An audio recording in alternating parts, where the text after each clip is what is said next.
IVM.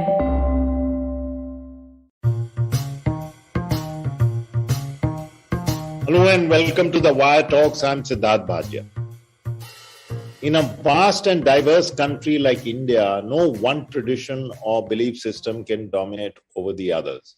Even within the ambit of what we know as the Hindu religion, there is no dearth of local practices which are very different from other parts of the country. A recent film poster showing an actress dressed as the goddess Kaali smoking a cigarette has angered those who say it is offensive to Hinduism. But the question here to ask is, which Hinduism? A police complaint has been made against the filmmaker Leena Manimekalai, and there have been calls for her being arrested. Social media outrage, real or manufactured, has been whipped up against her.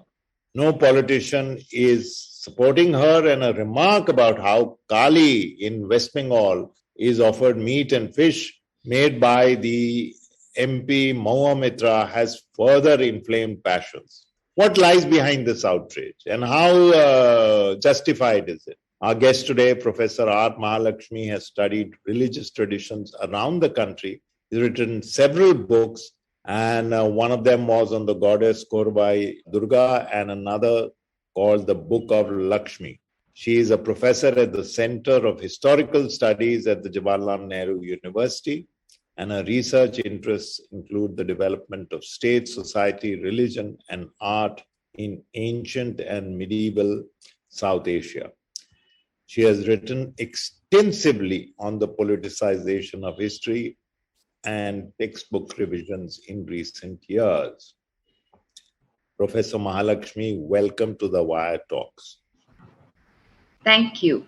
Thank you for having me here. It's a pleasure. And on such an important topic, I think it is imperative for those of us who do know something on the subject to come forward and speak. Thank you. So I begin with asking you, what do you make of this controversy first around the poster of a film showing Kaali holding a cigarette and then directed at Mahua Mitra, TMC Member of Parliament, for saying what has been known for years, even longer, that non-vegetarian food and even liquor is offered to her in Bengal? Well, it is a needless controversy, because anybody who has some idea about the cult of Kaali, about the worship of Kaali, in any part of India, not just in Bengal, but in so many different parts of India, whether it is in Tamil Nadu, in Kerala, in Andhra, or in Himachal Pradesh, you would know that Kaali has been thought of, has been known and worshipped as a goddess who doesn't conform, who doesn't fit into a certain type, into a certain image. And in fact, that idea of her being a non-conformist, of someone who is actually not fitting into the frame that is generally understood for the goddesses who are benevolent, beneficent,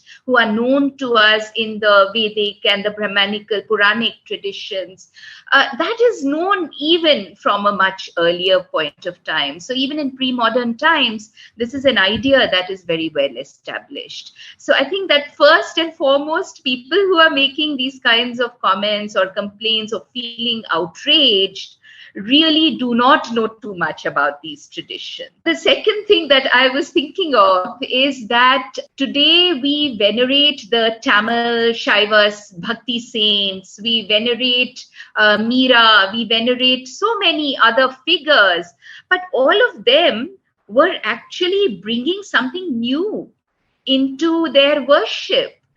The way in which this whole idea of bhakti or devotion was brought into the religious framework in many parts of India was one where they were questioning certain kinds of norms. So the Bhakti saints were actually saying that you don't need to perform sacrifices, you don't need to make these huge danas, that you just meditate, you just think about your Lord, the Lord whom you revere and worship, and you will find that you can reach that person. I mean, from their point of view, from that context in which they were speaking, they were also speaking perhaps out of turn. You have Bhakti saints who call, the objects of their devotion. In Tamil, there is this Shaiva saint called Sundarar. He actually refers to Shiva as the madman. He calls him the Pittan. And he says, you Pittan, what do you think? You go around, you have Ganga on your head. You have the goddess Kamakshi in Kanchipuram. And then you have another Kanya in Kanyakumari. And you think they are not going to get to know of each other? And so he mocks him and makes fun of him. And I mean, in those times, if you were to think about it, this did not conform. So I think that, religion, the religious cults themselves, and the worshippers and the way in which they look at religion, that has always been changing, even when there are continuities. Transformation is the essential part of any religious cult and tradition.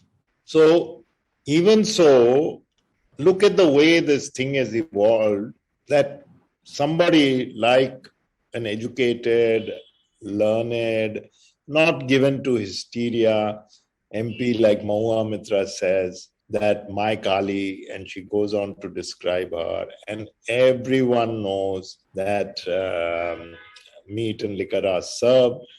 And so why would politicians distance themselves, and why even Kaali temples priests turn around and say things like, then different parts of the country celebrated in different ways or observed in different ways, but posters like this should not be made?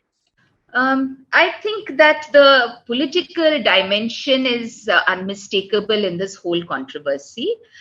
We do know about the way in which a Hindutva idea of identity formation has been seeping in, has become very prominent.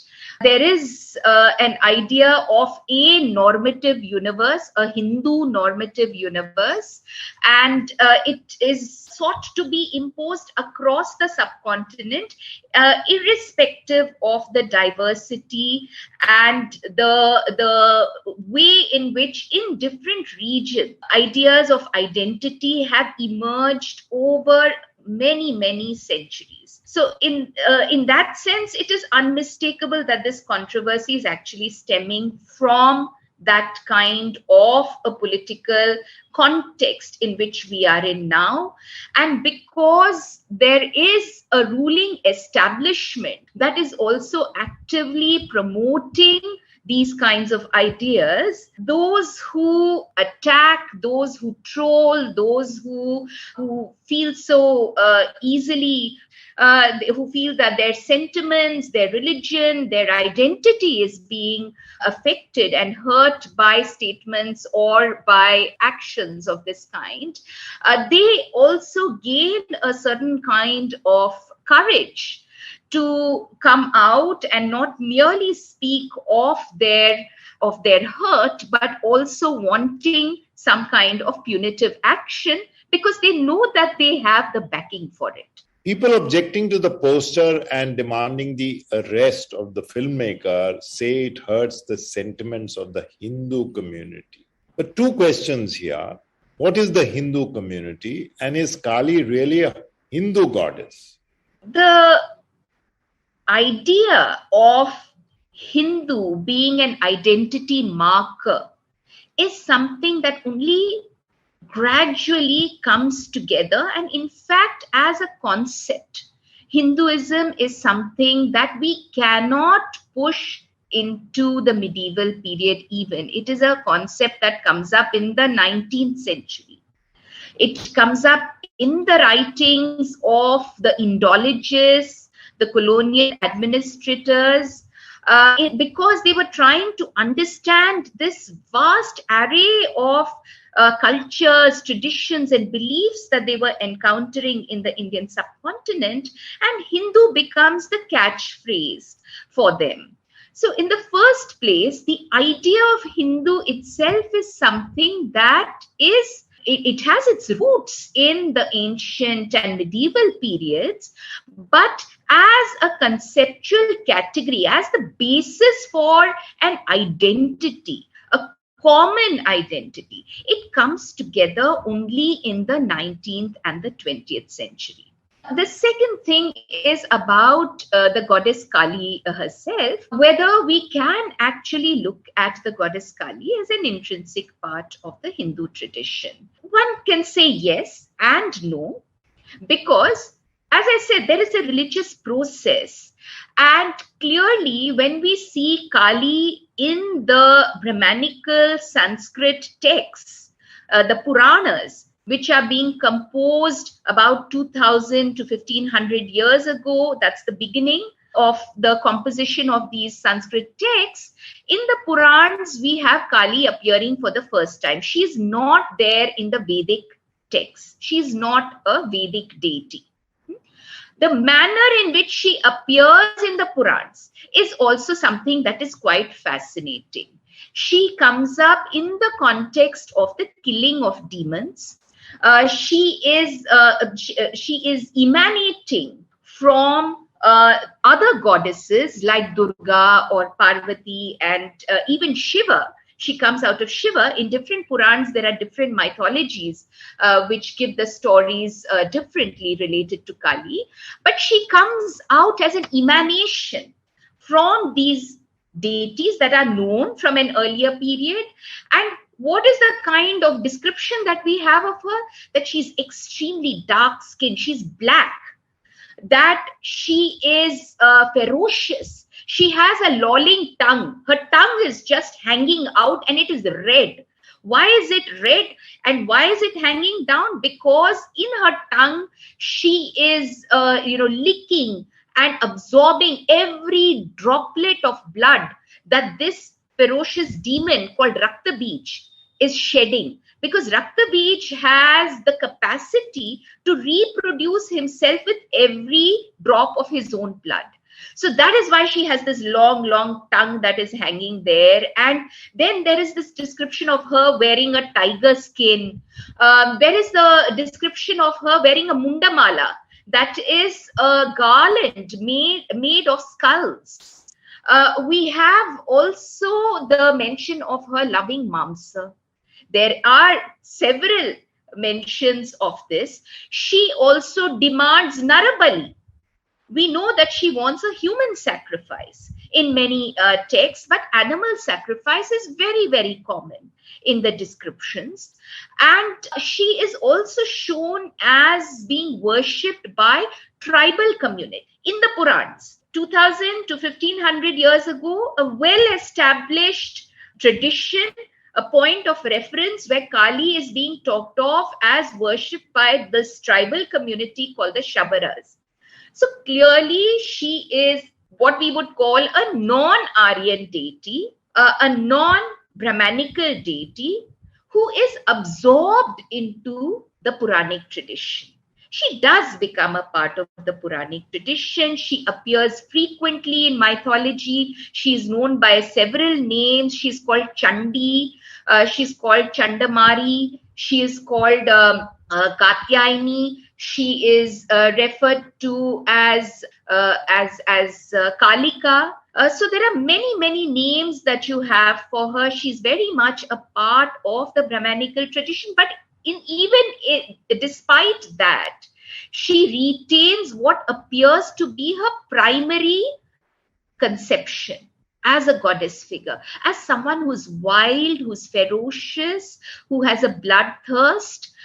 She is, she loves meat, and that she demands certain kinds of sacrifices, sacrifices of humans as well as animals.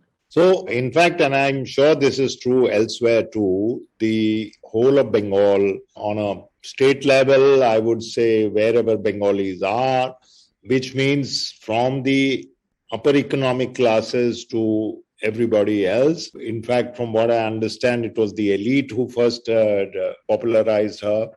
So, is this idea of Kali being worshipped, and as they say, she's worshipped to ensure that her age does not fall upon people, is this idea of all kinds of social backgrounds and demographics worshipping her prevalent in any other state on a big level?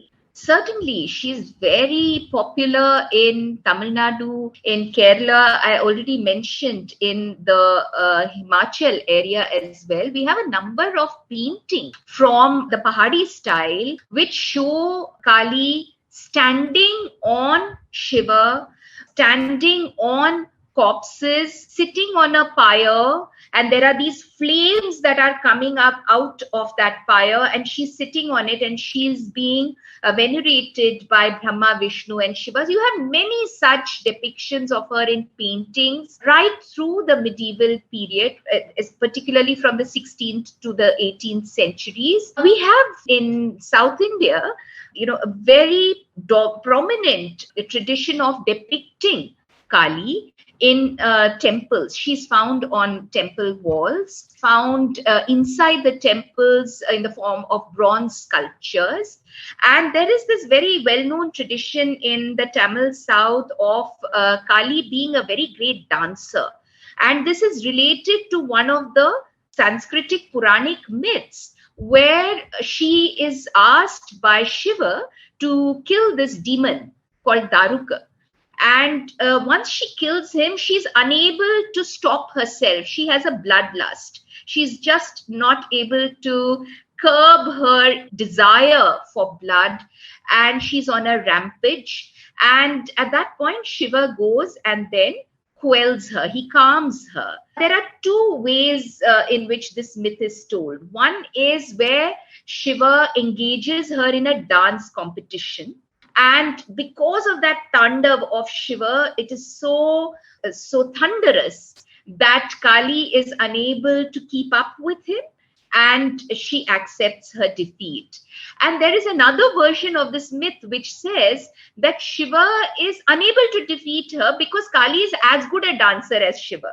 So what does he do? He takes the form of a little baby.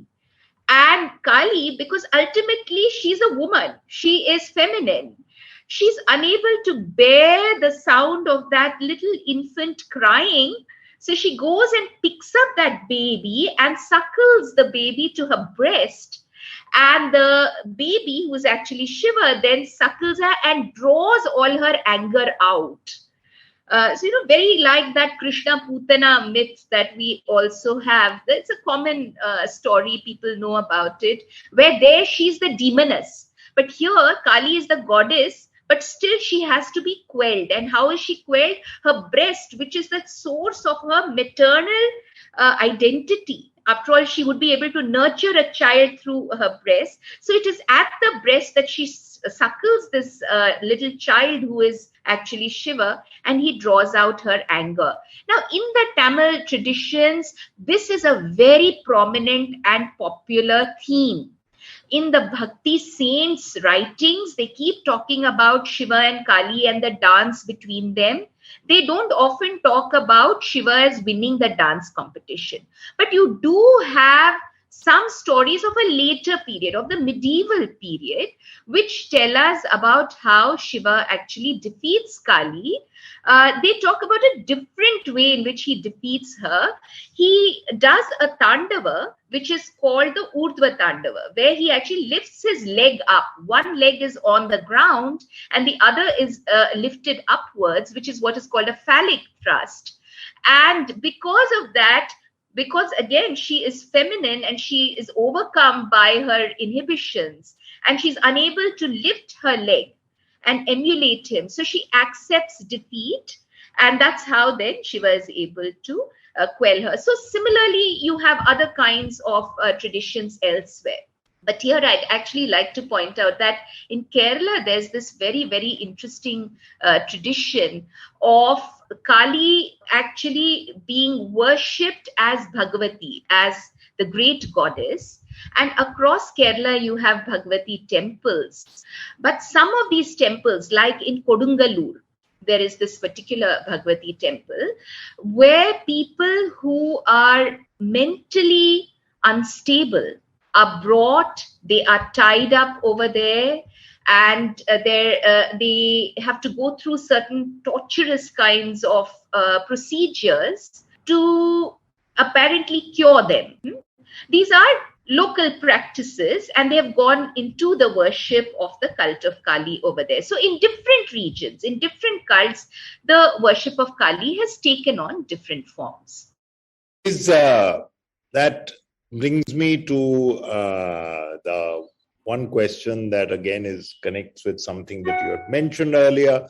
Is this an attempt to force fit Kali into a wider notion of what Hindu is?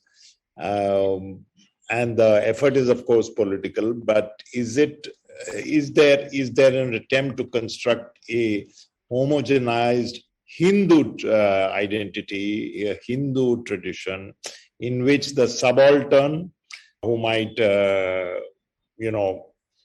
be worshipping Kali, to the middle classes, to the North Indians, knitting the North, South, even elsewhere in the East, West. Is this part of what's going on? Absolutely. I think that there is no doubt that there is an attempt to weed out all that is there in terms of the diversity and present a certain kind of imagery. Even in the pre-modern times, in the medieval times, we have the tantric tradition where Kali is again worshipped. And Kali is worshipped again, through the offering of wine and meat and so on. You have left-hand practices, what are called Vamachar practices, where sexual intercourse is also a part of the tradition. Now, when we talk about a Hindu tradition, today, we don't want to talk about the tantric tradition. We want to keep that out of what we understand as the mainstream Hindu tradition. Similarly, when we are talking about Kali, we only want to look at this maternal aspect, the idea of Kali as a goddess who bestows blessings and boons and so on. We don't want to look at these other aspects of hers, where she is fierce, where she's bloodthirsty, where she demands meat and alcohol. These are things that we do not want to bring into that frame. And that is, I think, one of the disturbing things about this whole issue at hand. In Bengal, in the 18th century, there is this person called Ram Prasad Sen, who actually says in his work on Kali, he writes this long poem on Kali, and he says that she is a nude woman. And he says to her, "Are you not ashamed, mother? Are you not ashamed to be walking around nude? Are you not ashamed that you are placing your feet on your husband, and that your husband is also nude, and that you are roaming the cremation grounds," and so on. But then ultimately he says that, after all, you are the mother. And so I worship you. So Kali actually embodies something that is quite interesting and important about the Puranic religion, which is that there can be often very contradictory elements in the conceptualization of a deity, but they reside together. Maybe not so harmoniously, but they do reside together, these contradictory elements. And I think what is happening through such instances where we take offense at the idea of a goddess like Kali being talked of, in a certain way, that this is an attempt to remove those contradictions, to present a very sanitized version of religion, religious cult, and worship of a figure like Kali. We'll be right back after this short break. Working Monday to Friday glued to your chair making you feel dull? Worry not. Get your 5-minute weekly dose of travel around the world with postcards from nowhere. Join me every Thursday as I explore the strange, obscure, and fascinating parts of the world and bring out facets of travel you may not have thought of before. You can find us on the IVM Podcast app, website, or wherever you get your podcast from.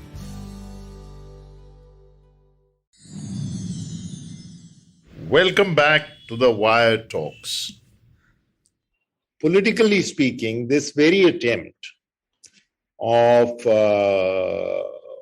sanitizing, as you said, and introducing what one would call North Indian practices or Hindi practices into other states. The last time round, when there were elections in West Bengal, and I've read reports, you must have too, about how Jai Shri Ram is being chanted there in certain areas. Temples have cropped up all over the state. Politically, this failed because, like any other place, the Bengalis are very, very proud of their culture and their traditions, and they do not want to be seen as mainstream Hindus, whatever that phrase means. And for example, Kaali Puja is done on the same day as Lakshmi Puja in several other parts of the country. So is this, and it began because of a Bengal MP, and before that the film and all that. Is this something that is an unending effort to penetrate these societies and this electorate? And will it succeed at any stage, you think? I think by talking about it, by critically engaging with the issues of this kind related to identity and religion, we are placing an alternate view, an alternate way in which traditions and identity can be understood, which may be eroded because of this very loud, chest-thumping identity that is being projected. And certainly figures like Ram have been used, and it is not something that we do not see in other parts of the country as well. But it is unfortunate that what is unique about a region's culture is sought to be taken away, and to take away Kaali or Durga and the worship of these in the manner in which they have come about over at least the past 400, 500 years, if not much earlier, would actually be wiping out, in a way, people's identities, because identities are not formed at a moment, they are not formed over a century even. Cultural identities are created over a fairly long period of time, and this attempt at Hinduization by focusing only on a certain kind of worship, of religiosity and a religious identity is what is very seriously harming that diversity that we all have celebrated, the Constitution has celebrated, which we have tried so hard to uphold in our textbooks that we teach to our children in schools. But of course, even our textbooks are being attacked, and there is an attempt to rewrite them so that also then will conform to this jingoism that is there all around us. But we have to keep talking about it, because if we do not, very important aspects of our regions and our cultures will be eroded.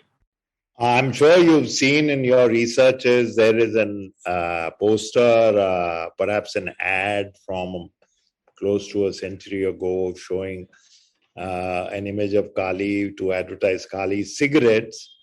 Yes.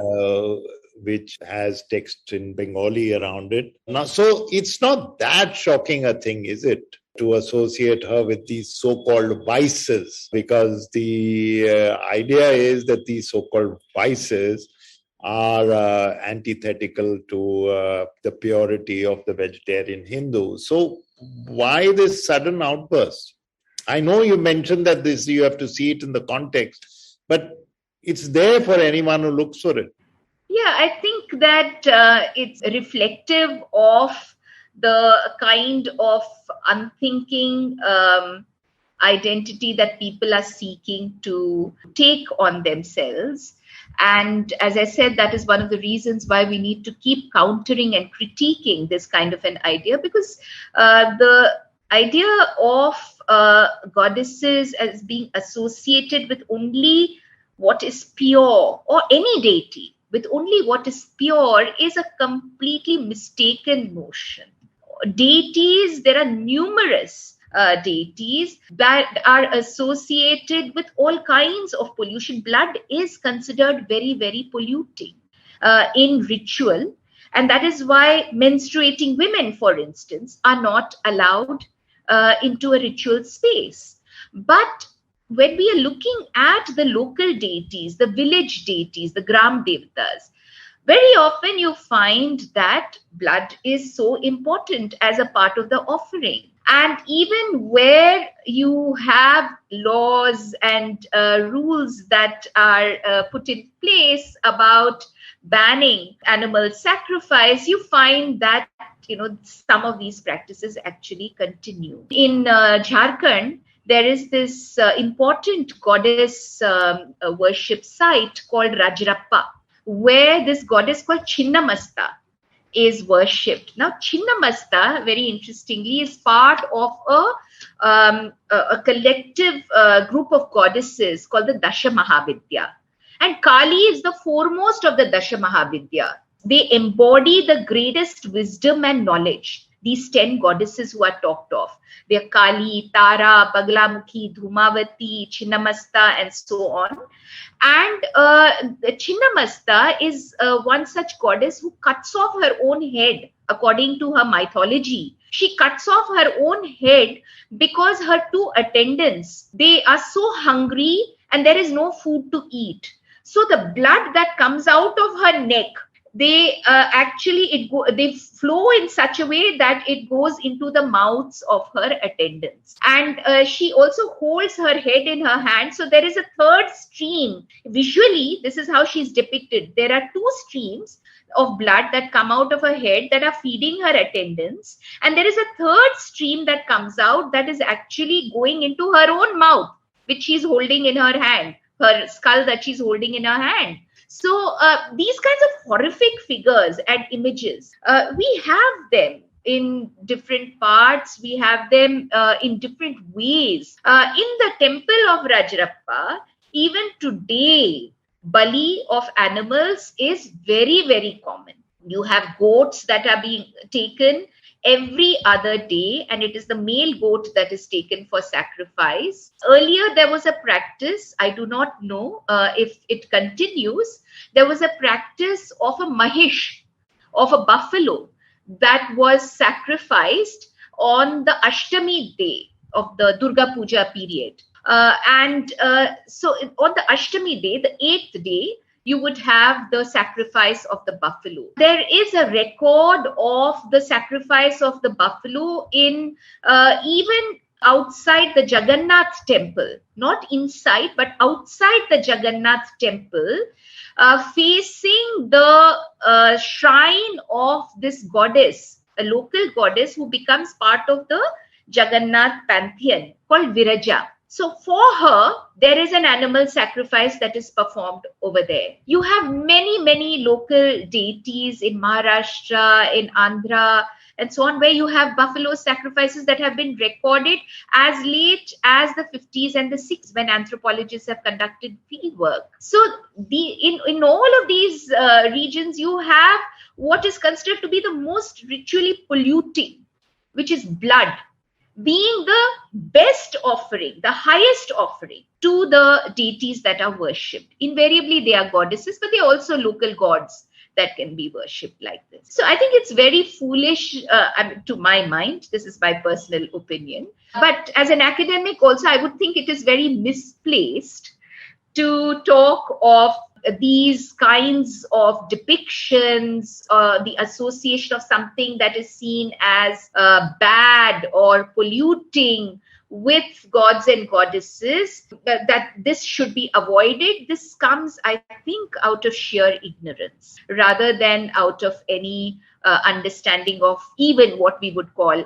the Hindu tradition.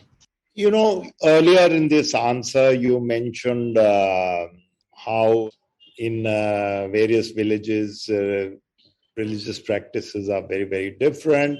One of the traditions, if one may call it, one of the part of the local cultures, even in the north, is that the Ramlila, for example, is full of satire, humor, even ribaldry.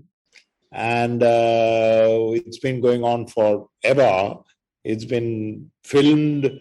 There are references in Hindi popular culture, no doubt in other places. And making fun where religion is concerned or even the deities are concerned is as old as the traditions themselves, perhaps, because if you are going to have a local Ramlila in which many people you recognize are playing those roles, so obviously there is a little bit of give and take, and there are jokes. Why be turned so solemn, so grim, so humorless about something that is so intrinsic to our lives? I think that this is clearly connected to the political aspect that we discussed earlier. It is because of a certain kind of political ideology that is premising itself on this kind of identity, that we have an effort to streamline, to give a very straitjacketed view of what is Hindu. It is, you're absolutely right, very, very common to find in different local traditions of performance which are related to religion, some kind of satire, some kind of inversion, subversion that is taking place. And after all, religions really are not coming down to us from the heavens. It is us humans who are creating religions. And in that context, it reflects the social life and the worldview of people. And so when you bring in satire, when you bring in these humorous elements, you are also tying religion to the lives of people. So as I said, when the 8th century Bhakti saint from Tamil Nadu is making fun of Lord Shiva and saying that, look at him, he's running around from pillar to post because he doesn't know how to manage this one woman sitting on the head, one wife sitting on the head and the other next to him. And he's having to cajole them all. And it's a way of also reaching out to people. It's a way of connecting. It's a way of getting the larger populace to understand, to empathize, and to also then be a part of the religious community. These beautiful elements that are a part of any religion, I think, need to be upheld. So that is certainly one aspect of it. But I do think the other aspect is about this particular issue itself and about the making of a film where a figure like Goddess Kaali could be reinvented.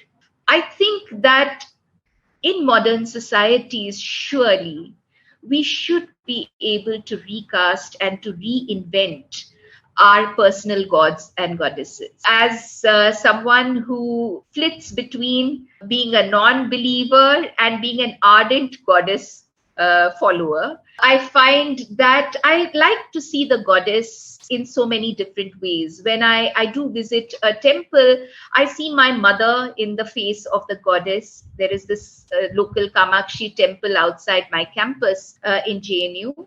And and they put this chandan, sandalwood paste on her on certain days, on Tuesdays and Fridays or something like that.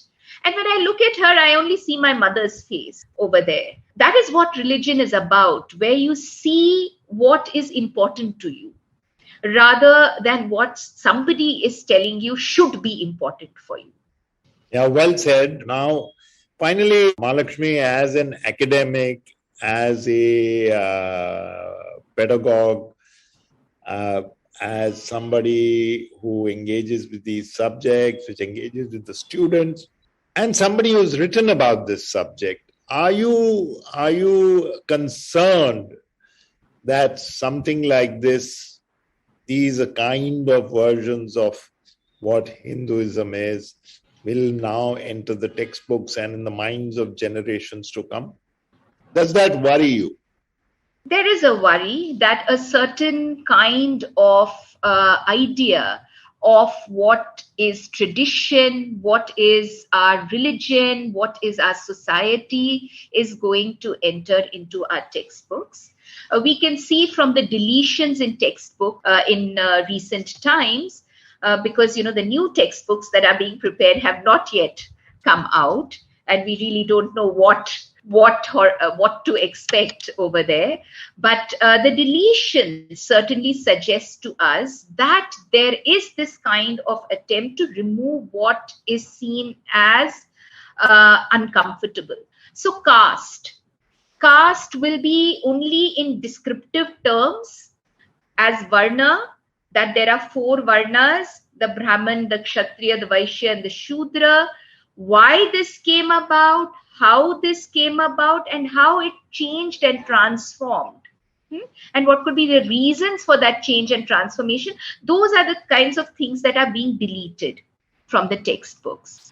The medieval period, which is associated with the rule of sultans ruling from Delhi, the Delhi Sultanate period, as we call it, and the rule of the Mughals. There are entire chunks from these chapters related to the Sultanate and Mughals that are being taken out. So certainly there is a concern that a hegemonic, normative, very straight-jacketed view of Indian society, of Indian history is going to be presented in textbooks.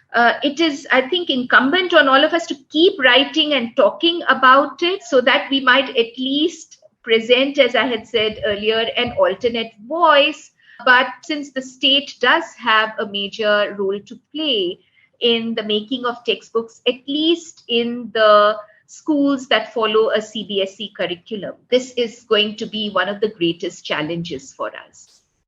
You're right. This is certainly a cause for worry, certainly a cause for serious concern. Whether countering it like this is going to sufficiently stop from this thing from rolling on. Future generations will grow up thinking what the establishment will put in their minds, and the beauty of many of our cultures and traditions will get straitjacketed, as you mentioned, into one homogenized, sanitized whole. So that should, I think, writing, countering, perhaps even popularizing through other media is perhaps the way to go. But to you, I say thank you, Mahalakshmi, Professor Mahalakshmi, because you have given us a grand tour of what not just Kaali stands for. And she is a goddess, after all, whose iconography is quite well known to all of us, even though who may not know about her or worship her.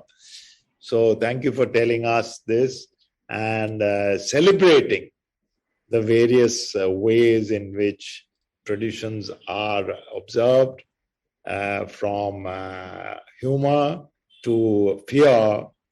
And in this particular case, and in the case of those 10 goddesses, the celebration of womanhood as women of power. So this has been very, very helpful to us. I think it'll make sense about the so-called, I keep saying manufactured because I don't believe that the outrage is so widespread that people have spontaneously come forward. And we should hope a lot of people listen to this. That's all I can say. That was Professor R. Mahalakshmi from JNU, who's written several books on and articles on traditions, culture of religion in different parts of India. And she has pointed out to us that please don't look at one boxed in version of Hinduism that is being presented today. We will be back next week with another guest. Till then, goodbye from me, Sidharth Bhatia, and the rest of the team. Thank you.